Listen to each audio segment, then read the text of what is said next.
फूटा घड़ा। बहुत समय पहले की बात है। किसी गांव में एक किसान रहता था। वह रोज भोर में उठकर दूर झरने से स्वच्छ पानी लेने जाया करता था।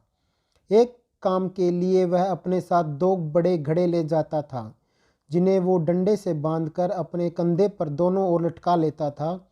उनमें से एक घड़ा कहीं से फूटा हुआ था और दूसरा एकदम सही था।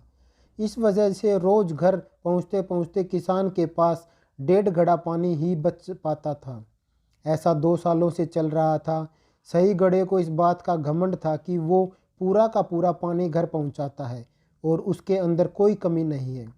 वहीं दूसरी तरफ फूटा घड़ा इस बात से शर्मिंदा रहता था कि वो आधा पानी ही घर तक पहुंचा पाता है और किसान की मेहनत बेकार चली जाती है। फूटा घड़ा ये सब सोचकर बहुत परेशान रहने लगा और एक दिन उससे रहा नहीं गया। उसने किसान से कहा, मैं खुद पर शर्मिंदा हूँ और आपसे क्षमा मांगना चाहता हूँ। क्यों? किसान ने पूछा। तुम किस बात से शर्मिंदा हो? शायद आप नहीं जानते, पर मैं एक जगह से फूटा हुआ हूँ। पिछले 2 सालों से मुझे जितना पानी घर पहुँचाना चाहिए था, बस उसका आधा ही पहुँचा पाया हूँ। मेरे अंदर ये बहुत बड़ी कमी है और इस वजह से आपकी मेहनत बर्बाद होती है। फूटे घड़े ने दुखी होते हुए कहा। किसान ने घड़े की बात सुनकर थोड़ा दुख हुआ और वह बोला, कोई बात नहीं, मैं चाहता हूँ कि आज लौटते वक्त तुम रास्ते में पड़ने वाले सुंदर फूलों को देखो। घड़े ने वैसा ही किया। वह रास्ते भर सुंदर फूलों को देखता आया। ऐसा करने से उसकी उदासी कुछ दूर हुई और घर पहुँचते पहुँचते फिर उसके अंदर से आधा पानी गिर चुका था। वो मायूस हो गया और किसान से क्षमा मांगने लगा। किसान बोला, शायद तुमने ध्यान नहीं दिया। पूरे रास्ते में जितने भी फूल थे वो बस तुम्हारी तरफ थे।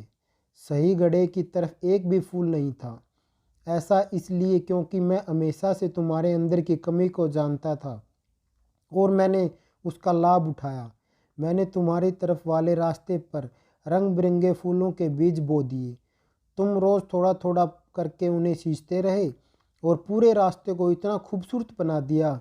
आज तुम्हारी वजह से ही मैं इन फूलों को भगवान को अर्पित कर पाता हूँ और अपना घर सुंदर बना पाता हूँ। तुम ही सोचो, अगर तुम जैसे ही वैसे नहीं होते तो भला क्या मैं ये सब कुछ कर पाता? दोस्तों, हम सभी के अंदर कोई ना कोई कमी होती है, पर यही कमियां हमें अनोखा बनाती हैं। उस किसान की तरह हमें भी हर किसी को वैसा है जैसा कि स्वीकार चाहिए और अच्छाई की तरह ध्यान देना चाहिए। हम लोग ऐसा करेंगे तो फूटा घड़ा भी अच्छे घड़े से मूल्यवान हो जाएगा।